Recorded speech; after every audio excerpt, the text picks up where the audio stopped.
स्वागत है आपका ईटी नाउ स्वदेश में। आप देख रहे हैं गुड मॉर्निंग स्वदेश और मैं हूं आपके साथ पूजा त्रिपाठी।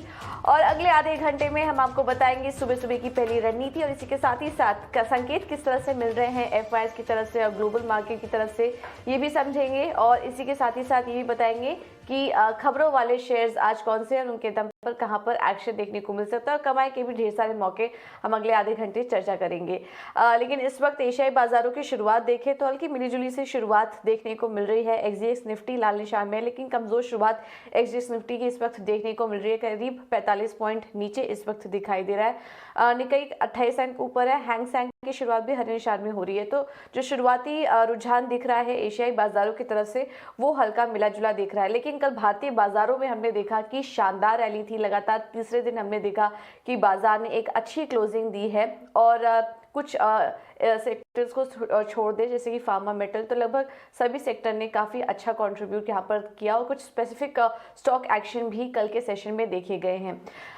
लेकिन कल है वीकली एक्सपायरी और उसके पहले आज किस तरह का मोमेंटम देखने को मिल सकता है बाजार में, इस पर हमारा फोकस रहेगा। बट सबसे पहले समझ लेते हैं कि ग्लोबल मार्केट से जो संकेत मिल रहे हैं वो किस तरह से हैं। और डिम्पी हमारे साथ जुड़ चुके हैं बताने के लिए। डिम्पी गुड मॉर्निंग, बताइए ग्लोबल मार्केट से संकेत इस वक्त कैसे दिखाई दे रहे हैं?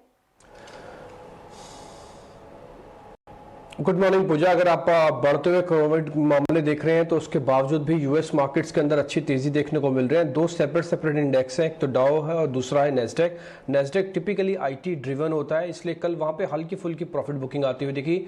लेकिन डाउ के अंदर रिकॉर्ड स्तरों पर हमको क्लोजिंग आती हुई दिखी है। करीब 200 अंकों के आसपास की बढ़त थी। असल में यील्ड के दाम बढ़े हैं। 10 ईयर ट्रेजरी है जो वहां पे जिसके यील्ड्स बढ़ गए हैं वो 1.75% हो गए हैं, जिसकी वजह से कुछ हद तक टेक काउंटर्स के अंदर प्रॉफिट बुकिंग हमको आती हुई दिखी है। और उसकी वजह से कल नेस्डेक का अपना इंडेक्स जो है वो करीब 1% से ज़्यादा गोता लगा गया। हालांकि ज़्यादा चिंता की बात नहीं है, क्योंकि चेंज ऑफ हैंड्स जिस तरह भारतीय बाजारों में होता है इस तरह से यूएस मार्केट्स के अंदर भी हो रहा है। यानी कि एनर्जी ड्रिवन काउंटर्स कल यूएस के अंदर काफ़ी अच्छे चलते हुए दिखे। इसके अलावा कल फेड की बैठक के मिनट्स भी बाजार के अंदर जारी हुए। फेड की बैठक ऑलरेडी दिसंबर में हो चुकी है, लेकिन उसके मिनट्स 2022 के अंदर आए हैं और उसमें फिर से कंफर्म ही किया गया है कि 3 बार जो दो दरें जो है 2022 के अंदर बढ़ाई जाएंगी। इसके अलावा जो एक और इम्पॉर्टेंट चीज़ है वो है दिसंबर की प्राइवेट पे रोल के आंकड़े, जो कि बाजार आज देखेगा। हालांकि डाउ का अपना एस्टिमेट है कि जो जॉब रिपोर्ट आएगी वो शायद उसमें 3-3.5 लाख नई नौकरियों की बात सामने निकल के आएगी। लेकिन फिर भी ये पे रोल रिपोर्ट जो जारी होगी, जो कि एडीएफ की तरफ से एक प्राइवेट एजेंसी है वो जारी करेगी, तो उससे पता लगेगा कि इस समय की सिचुएशन क्या, इसका कितना फर्क पड़ेगा मार्केट पे। कुछ ज़्यादा नहीं, ये टिपिकली एक नॉर्मल डाटा है जो कि मार्केट्स के अंदर आएगा और इसका कुछ खास मेजर फर्क नहीं पड़ने वाला है। रही बात एशियन मार्केट्स की, तो एशियन मार्केट्स के जो भी बाजार खुले उसमें सुस्त शुरुआत देखने को मिल रही है। एक और इम्पॉर्टेंट ऑब्जर्वेशन थी कि ओपेक और ओपेक प्लस देशों ने ये फैसला कर लिया कि वो फरवरी तक जो प्रोडक्शन है कच्चे तेल का वो 4 लाख बैरल तक ले जाएंगे। ये एक इंटरेस्टिंग आंकड़ा है शायद। हालांकि इससे कुछ ज़्यादा बड़ा इम्पैक्ट क्रूड पे तो नहीं पड़ा, लेकिन आने वाले दिनों में पड़ सकता है, क्योंकि उन्होंने प्रोडक्शन के बढ़ाने की बात सामने रखी है। इसके अलावा कोविड के मामले बढ़ने के बीच में सोने में सपाटी कारोबार हो रहा है, कुछ ज़्यादा उथल पुथल नहीं है और वो भी अभी भी $1800 के ऊपर ही बना हुआ है। तो कुल मिला के ग्लोबल मार्केट से सुस्ती के और शांति के ही संकेत हैं, यूएस मार्केट से खासकर।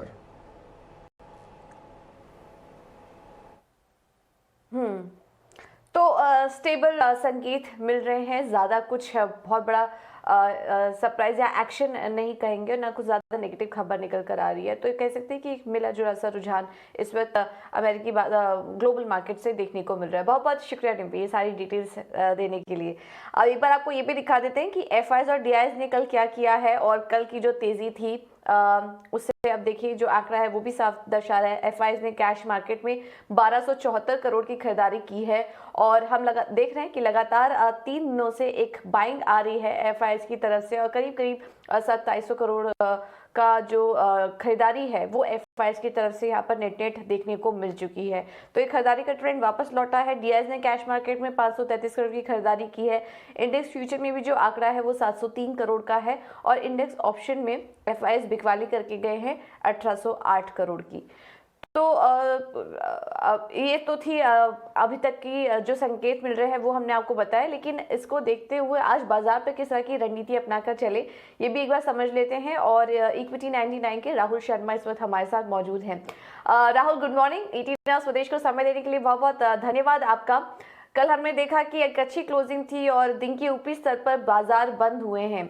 अब जो संकेत आ रहे हैं वो भी ठीक ठाक ही हैं, ज़्यादा कुछ एक्शन नहीं दिख रहा है वहाँ पे। एक स्टेबल से संकेत हम कह सकते हैं कि इस वक्त देखने को मिल रहे हैं।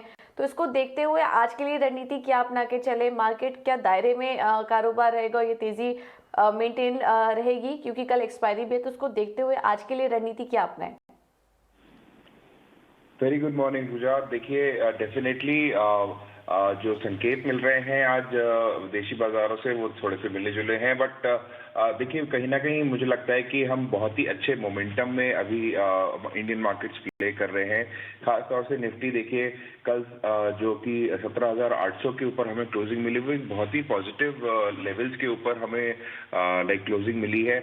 और ये लेवल्स बड़े ही मुश्किल लग रहे थे आज से कुछ समय पहले, बट अब जिस तरीके से मोमेंटम भारतीय बाजारों में बना हुआ है, मैं डेफिनेटली हो सकता है कि थोड़ा टाइम के लिए हमें एक कंसोलिडेशन दिखे, बट मोमेंटम पॉजिटिव है। ओवरऑल सेंटिमेंट्स भी और आउटलुक भी बहुत पॉजिटिव है मार्केट को लेके।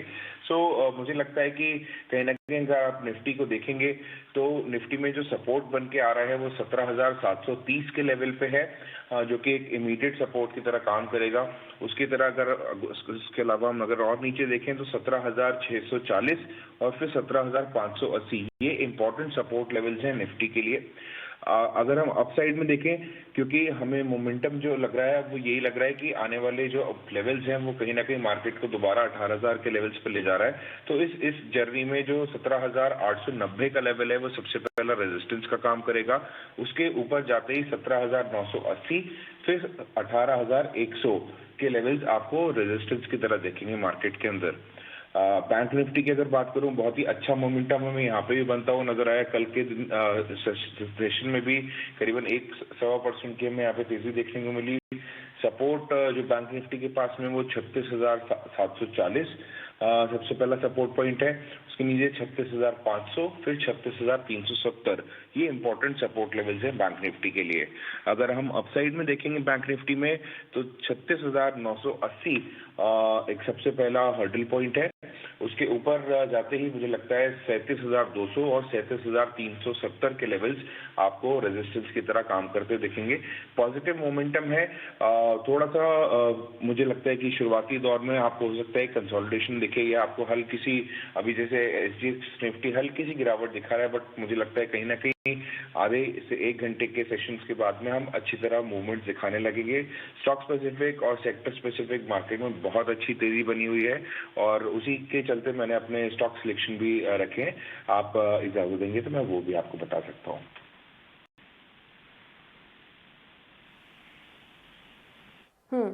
बिल्कुल। तो शुरुआती जो रुझान दिखेगा वो थोड़ा हल्का कंसोलिडेशन देखने को मिल सकता है, लेकिन ओवरऑल जो मोमेंटम दिखाई दे रहा है वो पॉजिटिव ही है। हाँ, शेयर्स की बात कर रहे थे आप राहुल, कौन से शेयर में आज ट्रेड करने की राय देंगे? देखिए, कल के सेशन में बहुत सारे स्टॉक्स ऐसे थे जिसमें बहुत अच्छे टेक्निकल ब्रेकआउट्स देखने को मिले। स्पेशली पावर और एनर्जी क्षेत्र से जुड़े हुए स्टॉक्स में कल काफी अच्छे मोमेंटम नजर आया। खासतौर से सबसे पहले रिलायंस को डिस्कस करना चाहूंगा, जिसमें हमें क्लोजिंग दी है 2458 मतलब 2458 के ऊपर। तो यहाँ पे एक अच्छा मोमेंटम बना हुआ है और मुझे लगता है कि अब जो रिलायंस का शेयर है ये कहीं ना कहीं 2500 के लेवल्स के लिए टारगेट कर रहा है। यहाँ पे अच्छे मोमेंटम बनने के साथ साथ टेक्निकल सेटअप इसका बहुत पॉजिटिव है और जिस तरीके से इंट्राडे चार्ट्स अगर आप देखेंगे तो वहाँ पे आपको बहुत ही अच्छा यहाँ पे सेटअप बनता हुआ नजर आएगा। कल इसने अपने इंट्राडे चार्ट्स में अपने 200 डेमा को क्रॉस करते हुए बहुत ही अच्छी तरीके से ऊपर की ओर सस्टेन किया है। और अगर आप डेली चार्ट्स पे देखेंगे तो वहाँ पे भी इसने एक इम्पॉर्टेंट क्रूशियल 89 डेज के वेटेड मूविंग एवरेज के ऊपर अपनी क्लोजिंग दी है, जो कि एक बहुत ही अच्छा मोमेंटम और एक बहुत ही अच्छे संकेत दे रहा है यहाँ से 2500 के लेवल्स तक के जाने के लिए। तो रिलायंस मेरा सबसे पहला सिलेक्शन रहेगा। दूसरा सिलेक्शन भी पावर क्षेत्र से जुड़ा हुआ है, जिसमें कि कंपनी का नाम है टाटा पावर। देखिए, टाटा पावर के अंदर भी आप देखेंगे तो कहीं ना कहीं आपको एक कंसोलिडेशन नजर आएगी, जिसमें कि कल इसने एक अपना ब्रेकआउट और एक हल्की रिकवरी दिखानी चालू करी है। और इंट्राडे चार्ट्स पे भी अगर आप इसके देखेंगे तो कल बहुत ही अच्छी तरीके से इसने एक डिक्लाइन आया था, उसके बाद में एक बहुत अच्छी रिकवरी लास्ट 2 घंटे में इसने दिखानी चालू करी। अब मुझे लगता है कि ये जो तेजी इसने दिखाई है ये कहीं ना कहीं कंटिन्यूड रहेगी, और इसके चलते मुझे लगता है कि टाटा पावर जो है वो उसका जो पहला टारगेट बन के आ रहा है पूजा, वो करीबन 235 रुपए का है। और अगर ये मोमेंटम 235 के आगे कंटिन्यूड रहा तो मुझे लगता है कि ये 260 रुपए तक जाने का दमखम रखता है टाटा पावर। इस ट्रेड के लिए अगर कोई यहाँ पे अगर अपनी पोजीशन बनाएगा तो बहुत ही छोटा स्टॉप लॉस है 220 रुपए का। तो इसके चलते आप ये दोनों स्टॉक्स में अपनी ट्रेडिंग बना सकते हैं, पहला रिलायंस और दूसरा Tata power.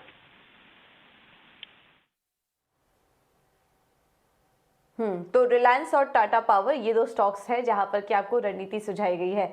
Rahul, thank you so much समय देने के लिए और ये रणनीति सुझाने के लिए। इसके अलावा कुछ और ट्रेडिंग कॉल्स भी हम आपको बता देते हैं जहां पर कि आज एक्शन देखने को मिल सकता है। और इसमें भी देखिए, सेंट्रम ने भी एक पावर स्टॉक में ही खरीदारी करने की राय दी है। पावर ग्रिड खरीदने की राय दे रहे हैं। टारगेट होगा 218 का, स्टॉप लॉस होगा 206 का।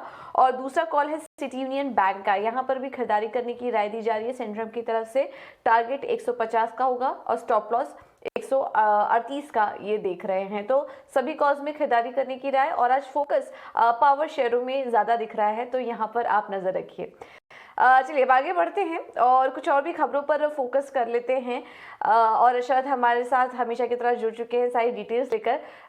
शरद, आपसे समझेंगे खबरों वाले शेयर्स, लेकिन पहले तो कोरोना के बढ़ते मामलों को लेकर किस तरह की सख्ती हो रही है इसके बारे में भी आपसे डिटेल लेना चाहेंगे, क्योंकि कई राज्यों ने कोरोना गाइडलाइंस और सख्त कर दिए हैं। तो क्या कुछ डिटेल्स हैं आपके पास इस खबर से जुड़ी?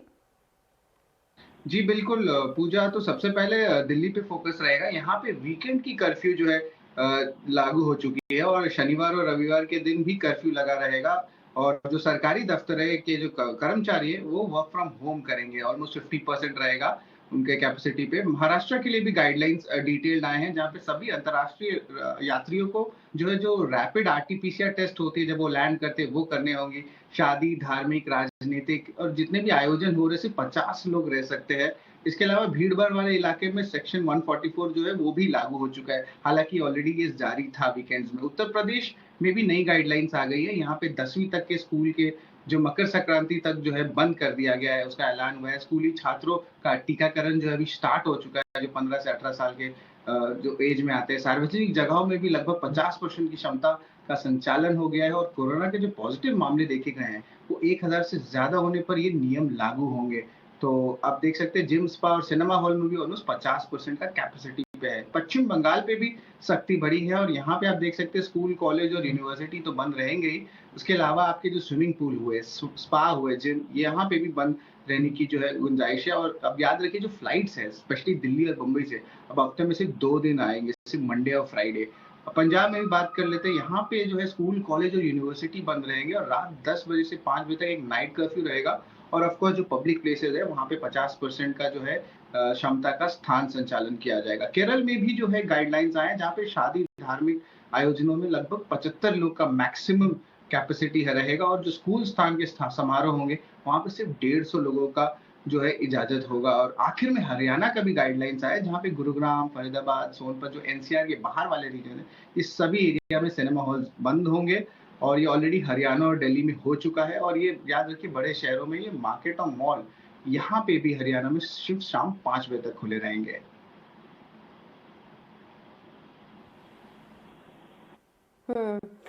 ओके, तो स्टेट गवर्नमेंट्स देखिए एक्शन में है। सार्वजनिक स्थानों पर भीड़ इकट्ठी ना हो, इसके लिए काफी सारे कड़े कदम उठाए भी जा रहे हैं, जैसे कि ये मामले जितनी तेजी से बढ़ रहा है उस पर थोड़ा कंट्रोल हो सके।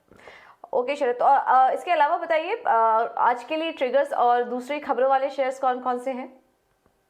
जी बिल्कुल, तीसरी तिमाही की जो है सीजन स्टार्ट हो रही है और आज स्पंदना स्फूर्ति फाइनेंशियल जो है किक ऑफ करेगी अर्निंग सीजन, तो आज उनका अर्निंग्स रहेगा। उसके अलावा 3 महत्वपूर्ण अपडेट आए तीसरी तिमाही के लिए। बजाज फाइनेंस के अच्छे नतीजे देखने को मिले हैं। ओवरऑल कस्टमर फ्रेंचाइजी में 20% का बढ़त देखने मिला। आप न्यू लोन्स देख लीजिए, उसमें almost year on year basis पे 23% ग्रोथ देखने मिला। डिपॉजिट बुक में लगभग 26% ग्रोथ देखने मिला। अगर आप क्वार्टर ऑन क्वार्टर नंबर्स भी देखें तो वहां पे भी एक अच्छा परफॉर्मेंस देखने मिला था। और कैपिटल एडिक्वेसी रेशियो तो बहुत बेहतरीन ही है इस कंपनी के, तो बहुत अच्छे आंकड़े हैं और ये इंडस्ट्री लीडर है, तो ये सेट करता है टोन। अब आप देख सकते हैं बंधन बैंक, यहाँ पे भी आप देखें तो डिपॉजिट्स में जैसे दूसरी तिमाही में जैसे देखा गया, वहां पे भी यहाँ देखा जा रहा है कि वैसे ही स्ट्रॉन्ग परफॉर्मेंस है। डिपॉजिट्स में 11% का बढ़ोतरी, एडवांसेस में भी 11% का बढ़ोतरी, और कासा रेशियो देखे यहाँ पे भी 300 बेसिस पॉइंट का एक अच्छा इंप्रूवमेंट देखने मिला है। एयू स्मॉल फाइनेंस बैंक का भी तीसरा अपडेट है, जहां पे डिपॉजिट्स अगर देखा जाए तो बेस जो था ऑब्वियसली कम था तीसरी तिमाही का लास्ट, लेकिन यहाँ पे 49% का ग्रोथ देखने मिला और एडवांस में लगभग 33% का। और कासा रेशियो में तो आप बहुत बेहतरीन उछाल देखने मिला, अगर आप ईयर ऑन ईयर बेसिस पे देखिए लगभग 17% का। तो ये थे तीसरी तिमाही की अपडेट्स। इसके अलावा भारतीय एयरटेल फोकस में रहेगा और वो कॉर्पोरेट स्ट्रक्चर का एक अनाउंसमेंट वो किए थे अप्रैल 2021 में, तो उस कॉर्पोरेट स्ट्रक्चर को वो वापस ले लिए है और वो प्लान कर रहे हैं कि वो अपनी जो डीटीएच ऑपरेशन है वापस कंपनी में मर्ज कर दें और कंपनी के जो 4 की वर्टिकल है वही रहने दीजिए। एक इंडिया, डिजिटल, इंटरनेशनल और इंफ्रास्ट्रक्चर। अब याद रखिए इस सेक्टर में बहुत अच्छे टेलविंड्स आ रहे हैं और आरपूस भी जो है उसमें भी बढ़ोतरी देखने मिल रही है, तो इसके कारण भी हो सकता है कि कंपनी जैसा चल रहा है वैसा ही चलने दे, तो इस पे रहेगा। और एक और छोटा न्यूज है, एयरटेल पेमेंट्स बैंक जो है वो उसको आरबीआई को सेकेंड शेड्यूल की बैंक में शामिल कर दिया लिस्ट में, तो एक टाइप से पॉजिटिव ट्रिगर जरूर रहेगा स्टॉक के लिए। एसबीआई भी रहेगा फोकस में और यहाँ पे एक अनाउंसमेंट आई कि 5 लाख तक जो इंस्टेंट मनी ट्रांसफर होता है उसकी जो ट्रांजैक्शन के बिना लागत हो जाती है, तो यहाँ पे लिमिट जो बढ़ गई है, पहले 2 लाख थी अब 5 लाख हो गई है, तो ये भी एक पॉजिटिव ट्रिगर है। इसके अलावा कोरोना का जो हम लोग बात कर रहे थे, यहाँ पे डॉक्टर रेड्डीज लैब फोकस में रहेगा। उनकी जो कोरोना के अगेंस्ट फाइट करने वाली ड्रग है मोलनूपिराविर, वो लगभग 1400 रुपए के एक 40 कैप्सूल पैक का दाम रहेगा और ये लॉन्च हो रही है आपकी मॉलफ्लू ब्रांड में करके, तो स्टॉक फोकस में रहेगा। थर्मैक्स भी रहेगा।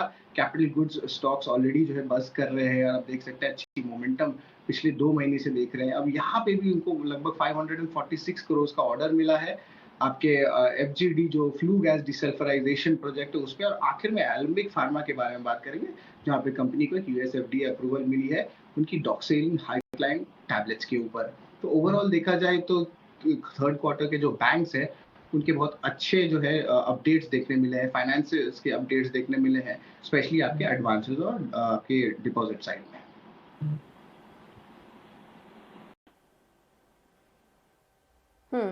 ओके, बहुत बहुत शुक्रिया सर ये सारी डिटेल्स देने के लिए। तो ढेर सारे क्वार्टर 3 अपडेट अब एक एक करके आ रहे हैं, खबरें भी काफ़ी हैं जहां पर कि आज एक्शन देखने को मिल सकता है, लेकिन कोई भी खबर मिस नहीं होगी आपकी। और इसी बीच एचयूएल से जुड़ी भी एक एक्सक्लूसिव जानकारी लगी है इटीना स्वदेश को, और महाराष्ट्र में कंज्यूमर प्रोडक्ट डिस्ट्रीब्यूटर्स और एचयूएल के बीच जो विवाद चल रहा था अब वो खत्म होता हुआ नजर आ रहा है और डिस्ट्रीब्यूटर ने फिर से एचयूएल के प्रोडक्ट्स की सप्लाई शुरू करने का फैसला लिया है। क्या है पूरी खबर, एक बार डिटेल में समझ लेते हैं। कृतिका अरोड़ा हमारे साथ जुड़ चुकी हैं इस खबर के साथ। कृतिका, गुड मॉर्निंग, बताइए एचयूएल से जुड़ी क्या डिटेल्स हैं आपके पास? कंज्यूमर प्रोडक्ट्स डिस्ट्रीब्यूटर्स कह रहे हैं कि उन्होंने एचयूएल के प्रोडक्ट्स जो उन्होंने सप्लाई करना बंद कर दिया था महाराष्ट्र स्टेट में 1 जनवरी से, उसकी सप्लाई को दोबारा शुरू कर दिया है। और वो ऐसा कहते हैं कि उनकी मीटिंग हुई है एचयूएल से, जिसमें एचयूएल ने उन्हें एश्योर किया है कि जो ये प्राइस डिस्पैरिटी का इशू चल रहा है बिटवीन डीलर्स और डिस्ट्रीब्यूटर्स और ऑर्गेनाइज्ड प्लेयर्स जैसे कि Jio mart, metro cash and carry और उड़ान के बीच में, इस इशू को वो लोग एड्रेस करेंगे। वो ये ध्यान देंगे कि ऐसे चैलेंजेस डिस्ट्रीब्यूटर्स को ना आए। तो एआईसीपीडीएफ कहता है, एआईसीपीडीएफ जो कि all India consumer products distributors federation, वो ये कहता है कि उन्हें यकीन है कि एचयूएल उनके इस इशू को रिजॉल्व करने की कोशिश करेगा और वो 3 महीने तक देखेंगे। अगर फिर भी उनके चैलेंजेस रहते हैं तो वो दोबारा से एचयूएल के प्रोडक्ट्स को बॉयकॉट करना शुरू कर देंगे। इसी के चलते एआईसीपीडीएफ ये भी कहता है कि कोलगेट पाल्मोलिव जिसके साथ ये इशू है वो अभी तक आगे नहीं आया है डिस्ट्रीब्यूटर्स फेडरेशन से बात करने के लिए। उसने अभी तक ये नहीं माना है कि ऐसा कोई इशू है, तो इस वजह से वो लोग कोलगेट पाल्मोलिव के कुछ प्रोडक्ट्स को बॉयकॉट करना जारी रखेंगे, उनके कुछ प्रोडक्ट्स को सप्लाई नहीं करेंगे महाराष्ट्र स्टेट में। ओके, तो ये पूरा मामला है। HUL की सप्लाई फिर से रिज्यूम हो सकती है, इस तरह की अब डिटेल्स निकल कर आ रही हैं, तो इस पर हमारी नजर बनी रहेगी। अब आगे बढ़ते हैं, ब्रोकरेज हाउस के रडार पर कौन कौन से स्टॉक्स हैं ये भी समझ लेते हैं। ख्याति जुड़ चुकी हैं पूरी डिटेल्स के साथ। ख्याति, गुड मॉर्निंग, बताइए आज ब्रोकरेज हाउस की नजर कहाँ पर है? गुड मॉर्निंग पूजा। सबसे पहले तो देखते हैं CLSA ने JSPL पे खरीदारी की राय बरकरार रखी है। लक्ष्य रखा है 576 रुपीज का। ग्रोथ के लिए कंपनी की काफी प्लान्स है, पर कंपनी का मेन फोकस रहेगा एक्सपेंशन पर। कंपनी की कॉस्ट सेविंग्स भी काफी स्ट्रॉन्ग है। फिर देखते हैं जेफरीज ने इनिशिएट किया है लोरस लैब्स पे, उसमें टारगेट रखा है 628 का और इसकी API कैपेबिलिटी इसने और भी डाइवर्सिफाई किया है अपने डिफरेंट डोसेजेस में, तो वो एक अच्छी पॉजिटिव न्यूज दिख रहे हैं। फिर आखिरी में देखते हैं जेफरीज ने ग्लैंड फार्मा पे भी इनिशिएट किया है। लक्ष्य का है 4566 का। ग्लैंड फार्मा B2B प्लेयर है जो अपने एक्सपर्टीज को बहुत टाइम से बिल्ड कर रहे हैं, तो इसका बहुत एडवांटेज मिलेगा कंपनी को। और कंपनी का ट्रैक रिकॉर्ड ऑडिट्स में, US FDA ऑडिट्स में बहुत ही अच्छा है।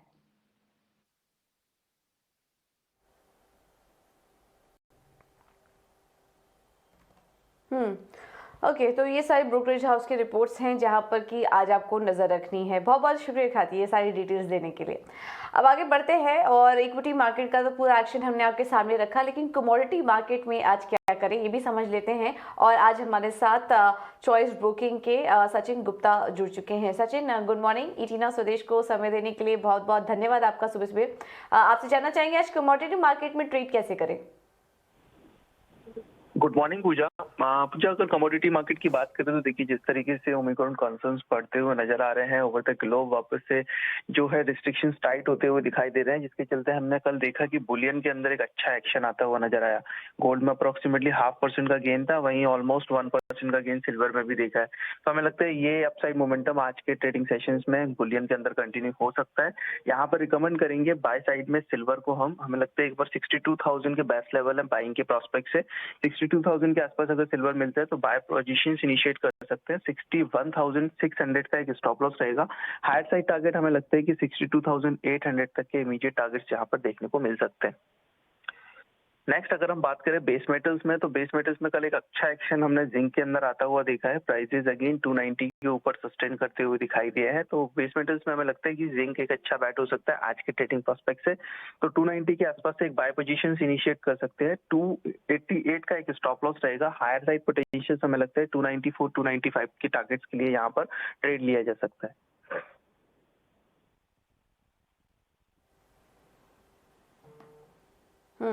ओके, तो ये दो कॉल्स हैं जहां पर की खरीदारी करने की राय दी जा रही है। सिल्वर 62,800 के लेवल्स के लिए और जिंक में 294 के लेवल्स के लिए आप खरीदारी कर सकते हैं। ये कुछ ट्रेड आज कमोडिटी मार्केट के तरफ से।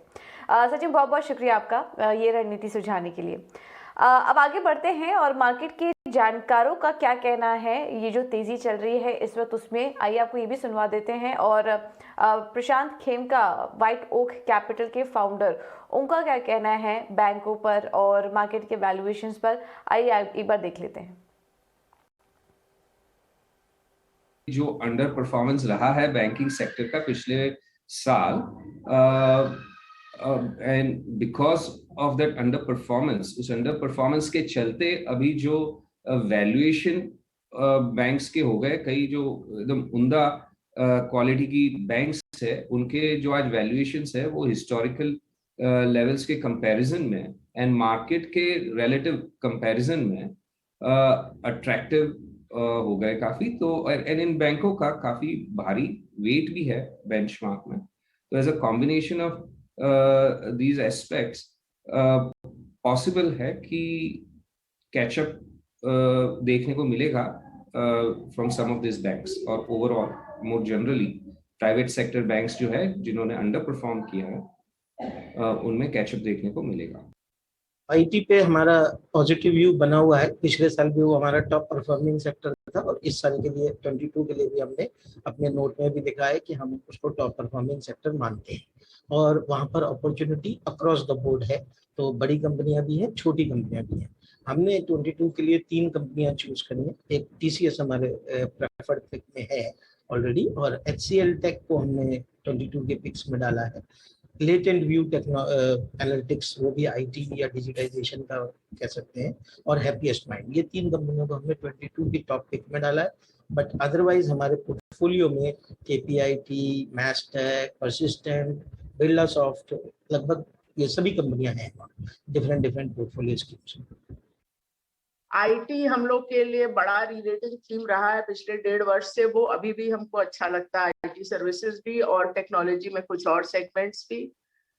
ज्यादा सेलेक्टिवली अब ये जो दोनों एक्सपोर्ट और PLI वाली मैंने बात की, उसमें आपको देखना पड़ेगा। कैपिटल गुड्स में काफी कुछ कंपनियां अच्छी लगती है, और थोड़ा ज्यादा सेलेक्टिवली अगर देखें तो टेलीकॉम, ऑटो कंपोनेंट्स, केमिकल्स, इन सब में कुछ कुछ कंपनियां अच्छी लगती हैं।